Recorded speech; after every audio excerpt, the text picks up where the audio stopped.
presupuestario. De no aprobarse, las agencias gubernamentales dejarían de operar. Estados Unidos y el G7 analizan respuesta de Rusia a la propuesta de tregua en Ucrania. Gobierno guatemalteco inaugura un centro para recibir inmigrantes retornados en la frontera con México. Y se intensifican los ríos atmosféricos en California, desatando fuertes lluvias en el estado Dorado. Los saludo desde Washington, bienvenidos al Mundo del Día.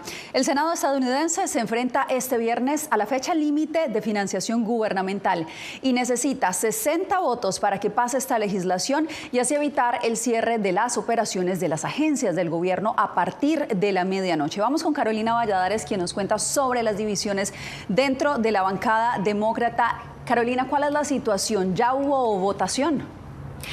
No, Jasmine, lo cierto es que enfrentamos una situación muy compleja aquí en el Senado de los Estados Unidos y es que la votación tendría que haber empezado hace horas y hablamos solamente de la votación de procedimiento, es decir, la votación en la que todos los senadores tienen que mostrar sus cartas y decir que van a votarse a favor o en contra. Por ahora sabemos, antes de esta votación, ya sabemos que al menos 3 senadores demócratas han dicho que se van a unir a los republicanos y votar a favor de esta legislación, pero faltarían 5 más. El argumento detrás de esta postura, que está liderada precisamente, es muy importante, por el líder de la minoría demócrata en la Cámara Alta, Chuck Schumer, es que es preferible evitar un cierre del gobierno federal porque causaría más daño a los estadounidenses, dicen, y también de esta forma evitar darle aún más poder al presidente Donald Trump. En el ala opuesta están no los centristas, sino el ala más a la izquierda del Partido Demócrata, liderados por la líder del Comité de Apropiaciones, que son los que tienen que asignar estos presupuestos, quienes presentan otra propuesta, es decir, que hay que llegar al cierre del gobierno, así forzar a los republicanos a negociar, llegar a un acuerdo de extensión de fondos durante un mes y después de este mes llegar a un acuerdo de una propuesta legislativa de presupuestos bipartidista. Los demócratas de la Cámara Alta, por ahora, la mayoría se oponen, así como los demócratas de la Cámara Baja. Necesitamos salir a la calle, hacer manifestaciones, asambleas públicas. He organizado asambleas públicas, no tengo miedo, y preparar las próximas elecciones.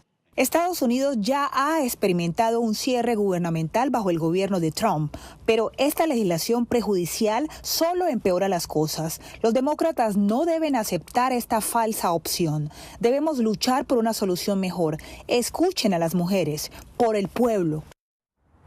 Esta que escuchábamos es la postura de algunos demócratas. Lo que se está votando, de hecho, es una resolución continuada, no un presupuesto como tal, sino la extensión de los presupuestos actuales, más o menos durante 6 meses más, hasta el próximo 30 de septiembre. Dicen los demócratas que esta extensión de presupuestos llevaría a más recortes para los veteranos, más recortes para los más vulnerables, para la salud, para Medicaid, algo que dicen los republicanos que no es así, que no va a llegar ni llevar a más recortes para los vulnerables, y que en todo caso lo que quieren es recortar lo que ellos consideran es un exceso del gasto del gobierno federal. No es cierto, no estamos tocando ningún beneficio. Creo que lo que se ha expuesto es todo este desperdicio. La gente entiende, sin lugar a dudas, que hay mucho despilfarro en el gobierno. Este es, en cierto modo, el siguiente paso para lograr una verdadera reforma, para dominar el sector energético, para ahorrar dinero y para extender la anterior rebaja de impuestos.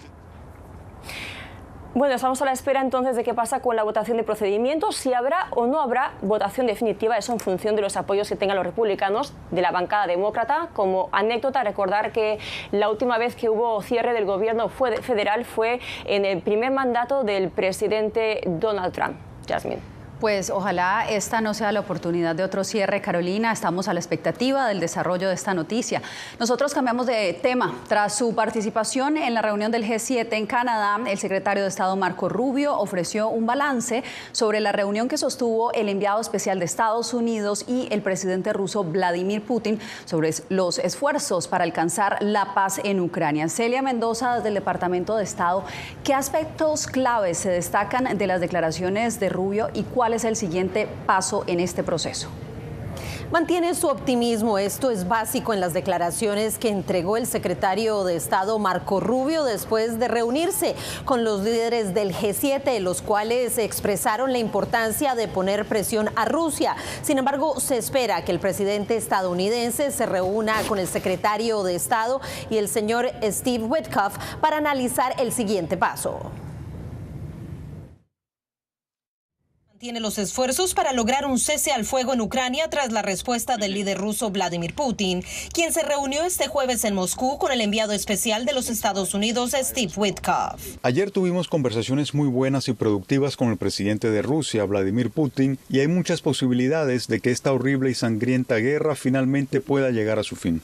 He solicitado encarecidamente al presidente Putin que se les perdone la vida a los ucranianos. Sería una masacre horrible, como no se ha visto desde la Segunda Guerra Mundial. El Kremlin aseguró que analiza la información compartida por Witkoff. Por supuesto, hay motivos para un optimismo cauteloso. Es cierto que queda mucho por hacer, pero aún así, el presidente expresó su solidaridad con la postura del señor Trump. Mientras la cumbre de cancilleres del G7 emitió un comunicado conjunto que envía un mensaje claro a Moscú.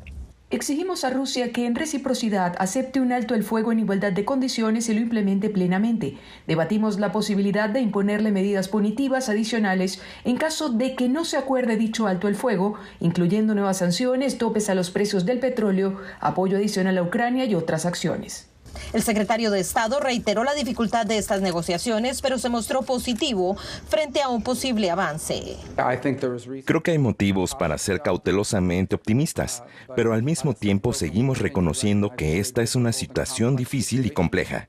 No será fácil ni sencilla, pero ciertamente sentimos que estamos al menos un paso más cerca de poner fin a esta guerra y lograr la paz, aunque aún queda un largo camino por recorrer. Por ahora no se ha dado a conocer cuándo se podría firmar el acuerdo de minerales, que es fundamental de acuerdo a Estados Unidos y propuesto desde luego por Ucrania para que se establezcan medidas y condiciones de seguridad. Mientras tanto, se espera que la próxima semana puedan seguir estas conversaciones que eventualmente el gobierno estadounidense espera puedan llevar a que 2 delegaciones de cada uno de estos países se puedan sentar a la mesa. Le agradecemos a Celia Mendoza. Bien, y las redadas migratorias han modificado la vida cotidiana en un barrio hispano de Nueva York. Despidos de inmigrantes y padres de familia temerosos de enviar a sus hijos a la escuela. Esto es lo que nos reporta Ángela González. Esta madre, que prefiere no dar su nombre, camina apurada. Es hora de recoger a su hijo en una escuela del barrio Corona en Queens, Nueva York. La verdad, yo solo vengo a retirar al niño y no tengo miedo. El incremento de redadas por parte del Servicio de Inmigración y Control de Aduanas ha alterado la cotidianidad de este vecindario. En la escuela, maestros y personal le han reafirmado los derechos a los padres de familia. Eso sí pasaron ahora que días como un bofeto, una carta explicando si algún agente la lo para uno, pues qué hacer. Sí, pero es que a veces se filtran informaciones y eso es como que la gente también tiene miedo de eso. Que no tengamos miedo. No hemos hecho nada de mal. Según datos del último censo en Corona, Queens, la población hispana alcanza un 75% en promedio. Los cambios son latentes. Sí, he sentido más como menos gente en el comercio ambulante. Javier dice que los empleados indocumentados están siendo despedidos. Sí, una persona nos ha tocado despedir. Incluso hay un compañero que despidió a su trabajador porque no tenía papeles. Y él le dijo que no quería meterse en problemas porque no tenía socia, no tenía sus papeles. Entonces que tenía miedo que llegaran a su local y le pasara algo a él. Para este activista, las redadas tienen un impacto positivo. Había muchos borrachos, había peleas, se apuñalaban, peleaban con la policía, peleaban entre ellos con niños en sus carritos. Era una cosa negativa. Ahora lo vemos, el cambio es positivo, pero ahora se ve el cambio que estamos diciendo, oh, esto sí aparece en Estados Unidos. Ángela González, Voz de América, Nueva York. Y en Guatemala, el gobierno anunció la construcción de un nuevo centro para recibir a migrantes deportados en su frontera terrestre con México. Eugenia Sagastume nos explica cómo funcionará. Una mejor atención y protección a los migrantes deportados es el objetivo de un nuevo centro para retornados que fue anunciado por el gobierno de Guatemala y autoridades de la Organización Internacional para las Migraciones. El representante de la Casa del Migrante en Tecumumán, San Marcos, asegura que quienes llegan deportados desde México vía terrestre se enfrentan a muchas dificultades. Hay un sinfín de redes de personas que están pensando es poder sacar provecho y sacar dinero a los que llegan aquí y no son de aquí. Y aunque hay una disminución de migrantes deportados en esa frontera, a criterio de Pelissari, la construcción del nuevo centro supone un incremento posterior.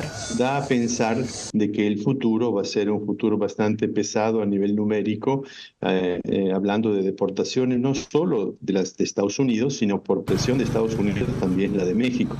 El presidente Bernardo Arévalo aseguró que el centro será construido con fondos del gobierno de Estados Unidos, pese a la pausa que han tenido los programas de USAID. Somos uno de los pocos países a los que se les confirmó fondos de AID. Es un diseño construido para lograr atender separadamente a los adultos, las familias con niños o los niños sin compañía de adultos. Se estima que el nuevo centro iniciará a construirse en julio y agosto de este año para empezar operaciones un año después, con una capacidad para albergar a 250 migrantes.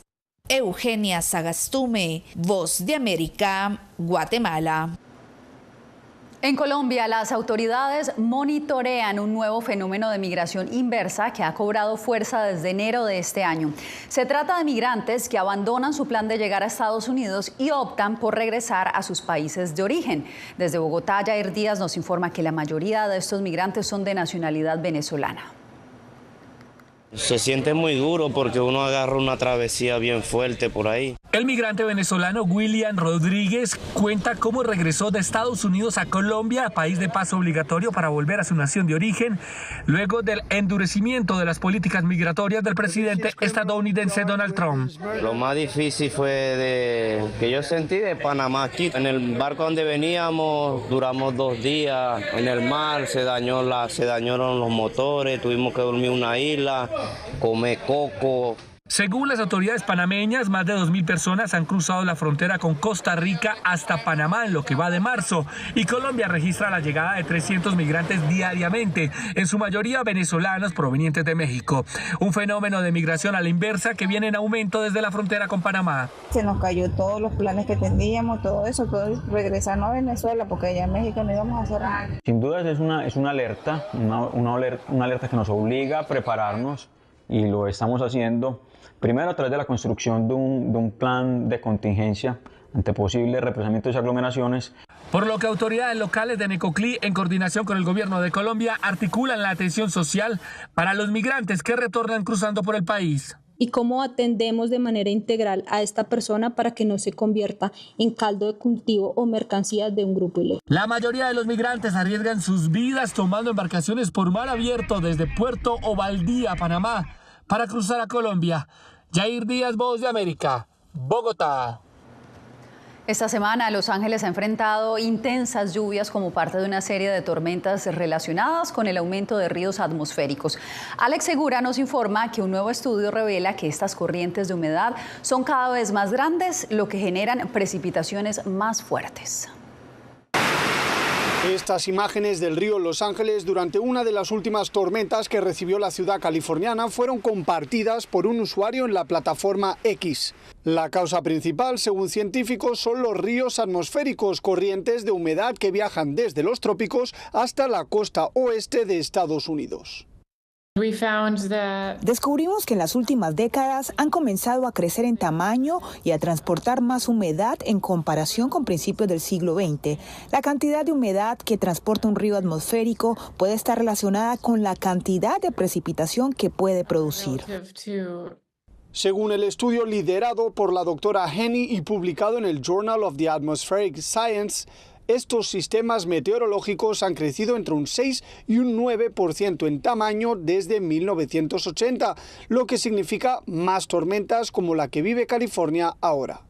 El fenómeno ha generado advertencias de inundaciones en varias zonas del estado este viernes y la investigación apunta a que sea cada vez más recurrente. Creo que un área en la que la investigación podría ser beneficiosa es el estudio de las inundaciones y su recurrencia, ya que a medida que el clima se calienta, los eventos extremos serán más frecuentes en algunas zonas. Las autoridades han instado a los residentes a prepararse para más tormentas en las próximas semanas, ya que las condiciones meteorológicas sugieren que esta temporada podría ser una de las más lluviosas en años recientes. Esta es una tormenta más fuerte del Pacífico, con un río atmosférico y aire mucho más frío. Esto genera precipitaciones generalizadas y viento. Las lluvias aquí en Los Ángeles esta semana han inundado calles y han generado advertencias de posibles crecidas en algunas zonas. Las autoridades recomiendan a los residentes que estén pendientes de los pronósticos y que tomen las precauciones necesarias para este fin de semana. Alex Segura, Voz de América, Los Ángeles, California.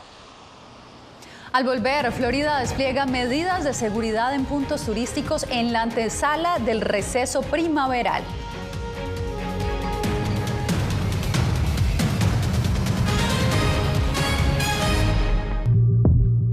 Hola, ¿qué tal? Soy Natalie Salas Guaitero. Un método tan fascinante para unos como controversial para otros. Así es la criopreservación de cuerpos humanos y de animales con fines científicos y médicos. Les contamos cómo es la situación aquí en Estados Unidos. Los pondremos también a bailar al ritmo de Cuba con Buena Vista Social Club, que llega a Broadway. Y si está buscando aventuras, quizás un paseo en camello sea lo suyo. Les contamos en Visión 360 de La Voz de América. Soy Néstor Aguilera, corresponsal de La Voz de América en el Ecuador. Informar sobre la realidad de un país exige una alta dosis de responsabilidad periodística, más aún cuando las noticias evolucionan a cada instante. Aquí en La Voz de América encuentras noticias veraces, precisas y balanceadas, valores profesionales que me motivan a trabajar día a día para informarte de manera profunda sobre los temas que más impactan tu vida diaria. Porque en La Voz de América, la prensa libre importa. Se nos acabaron las esperanzas, muchachos. Dos venezolanas que dejaron atrás las dificultades de su patria derrumbada. Ahorita me veo como que aquí no puedes estar y aquí tampoco puedes estar. Ahora se enfrentan a la xenofobia, la soledad y la falta de oportunidades en un nuevo país donde viven atrapadas en un limbo. En ningún lugar, una historia de lucha y desarraigo. Ahora, en todas las plataformas de La Voz de América. Hola, soy Oscar Ortiz Barahona, corresponsal La Voz de América. Ser La Voz de América desde Honduras me permite conectarme con todos ustedes, nuestras audiencias en todos los países del continente, ofreciendo información veraz sobre los temas que más te impactan. Honduras y los Estados Unidos han ejercido labores humanitarias de 40 viviendas. Desde perspectivas humanas y con base en hechos, te informamos para que seas tú quien formes tu propia opinión, porque en La Voz de América, la prensa libre, importa.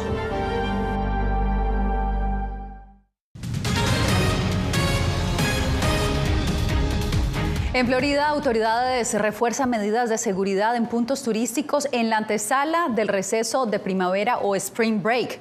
José Pernalete nos adelanta que ya se han establecido severas medidas para evitar desmanes. Toques de queda, cierre anticipados de algunos espacios públicos y restricciones de venta de alcohol son algunas de las medidas que serán implementadas en lugares de potencial concurrencia durante estas vacaciones de primavera o Spring Break.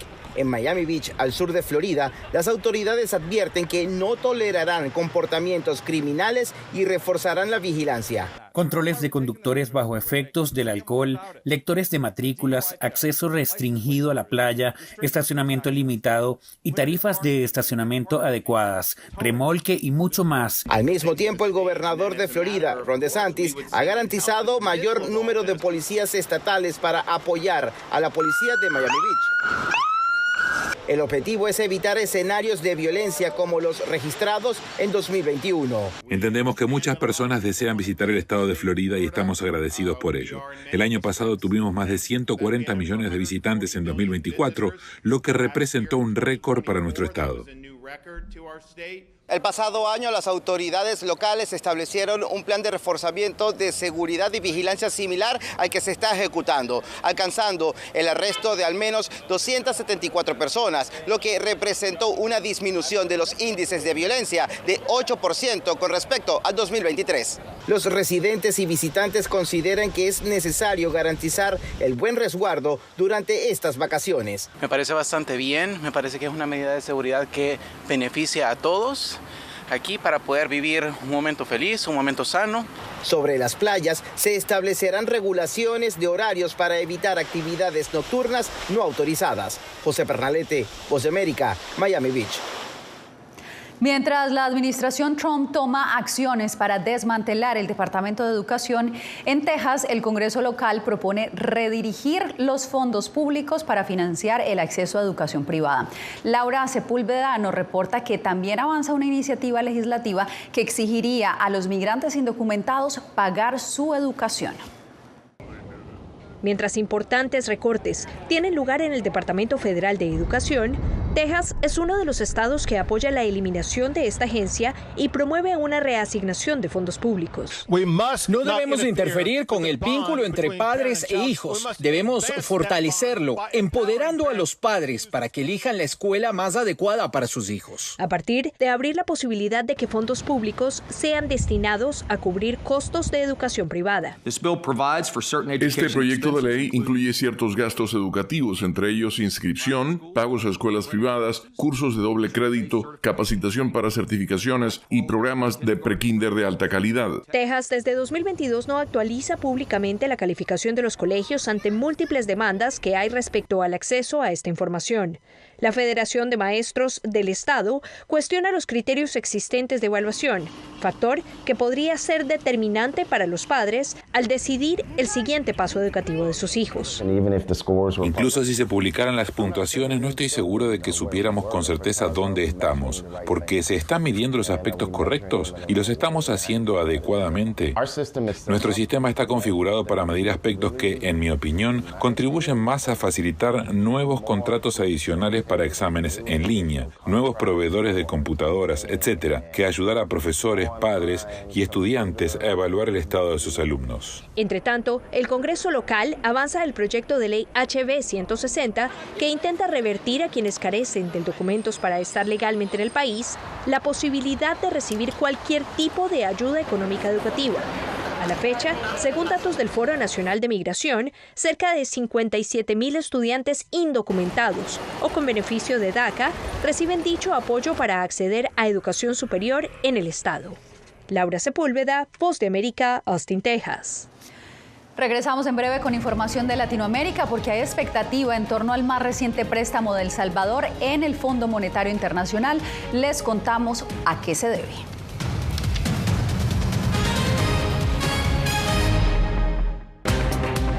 Hoy en Foro, los temores por el acelerado proceso de enriquecimiento de uranio en Irán y el renovado intento de Washington por negociar un nuevo acuerdo nuclear con Teherán. Trump mandó la carta para decir que intentó negociar. ¿Hasta dónde las intenciones del presidente Trump lograrán que Irán vaya a detener ese programa nuclear, que lo veo muy difícil?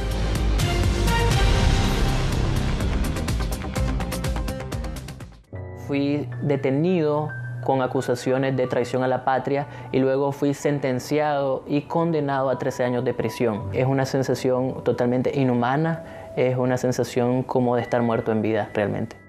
¿Qué sientes cuando tocas? Cuéntame. Pues me siento contento, siento que puedo expresar mis emociones.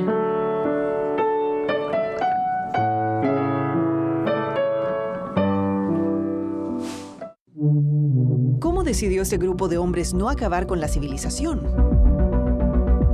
Presentamos De Yalta a Malta, una serie documental que analiza las relaciones y amistades entre los líderes de la Guerra Fría. Cómo interactuaron, cuándo se conocieron y llegaron a discutir el destino del mundo. Es un lado de la historia que usted necesita ver. De Yalta a Malta. Vea los 5 episodios ahora mismo en VOA+. Soy Ángela González, periodista de La Voz de América en Nueva York. Por más de 15 años he tenido el privilegio de acercarme a las experiencias de las personas de todo el mundo. A través de La Voz de América he podido transmitir estas historias desde el corazón de la Gran Manzana para toda nuestra audiencia en Latinoamérica. Llegar a las fuentes directas distingue nuestro trabajo. Contar sus historias de manera fidedigna y profunda es parte de nuestro ADN profesional, porque aquí en La Voz de América, la prensa libre importa.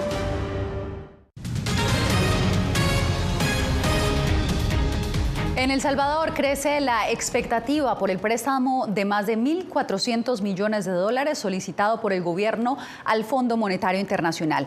Analistas temen que las acciones del gobierno puedan poner en peligro los compromisos asumidos en relación con el uso del Bitcoin. Claudia Saldaña nos explica. Algunas de las medidas que acordó el gobierno con el FMI le obligan a retroceder en el proyecto Bitcoin para lograr el desembolso de más de 1.400 millones de dólares. De hecho, cuando uno revisa el documento del Fondo Monetario, todos estos elementos no están ni siquiera en las exigencias del fondo, sino en el acuerdo de entendimiento del gobierno. Los compromisos del gobierno incluyen la eliminación del Bitcoin como moneda de curso legal, privatizar la billetera Chivo y no comprar más Bitcoin. Esta parte de Bitcoin, casi todo ha quedado programado en el año 2025, o sea, liquidar el archivo wallet, que el gobierno no invierta más, no use fondos públicos en Bitcoin. Y rápidamente se va a notar si ha seguido acumulando Bitcoin o no. A pesar del compromiso que limitaría a acumular más Bitcoin, las compras no se han detenido. El FMI confirmó a La Voz de América que hará una primera revisión del cumplimiento en junio de este año. No se detiene. Si no se detuvo cuando el mundo nos rechazó y la mayoría de los bitcoiners nos abandonaron, no se detendrá ahora y no se detendrá en el futuro. Para los analistas, esto pondría en riesgo la credibilidad del cumplimiento del gobierno. Hay señales encontradas, ¿verdad? Por un lado se está haciendo el ajuste fiscal, pero hay señales confusas también, porque precisamente una de las condiciones del fondo era no seguir dotando las cuentas con Bitcoin. A la fecha, el gobierno tiene más de 6.100 Bitcoins en sus reservas. La Voz de América buscó una reacción del gobierno sobre las compras recientes, pero al cierre de esta nota no hubo respuesta. Claudia Saldaña, Voz de América, San Salvador. Usted no le cambie, tenemos más información al volver. Nunca pensé pasar 2 años y 7 meses en la prisión por nada más pensar diferente a las autoridades de Nicaragua. Una vez que bajamos del avión, acá en Estados Unidos, en Washington, nos damos cuenta que estamos libres porque no sabíamos si también veníamos a una cárcel, no sabíamos nada. El cuerpo como que siente el aire puro, la diferencia a estar en una prisión, ¿verdad?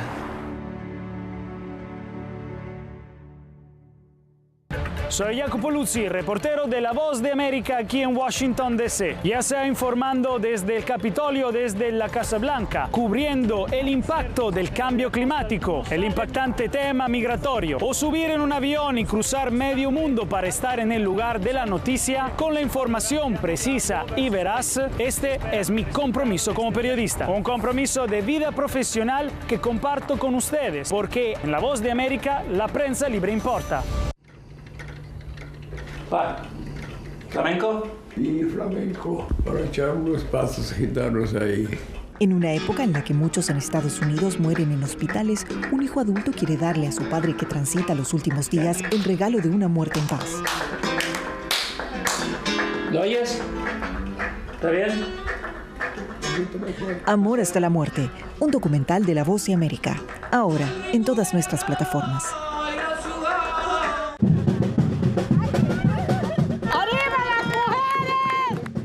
Nos dicen, ustedes son unas mujeres chingonas, tirándose en el campo y además descalzas.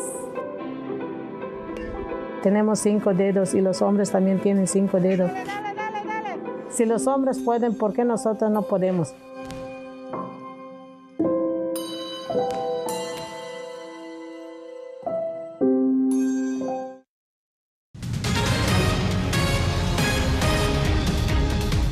La luna se vistió de rojo la madrugada de este viernes con un espectacular eclipse lunar total.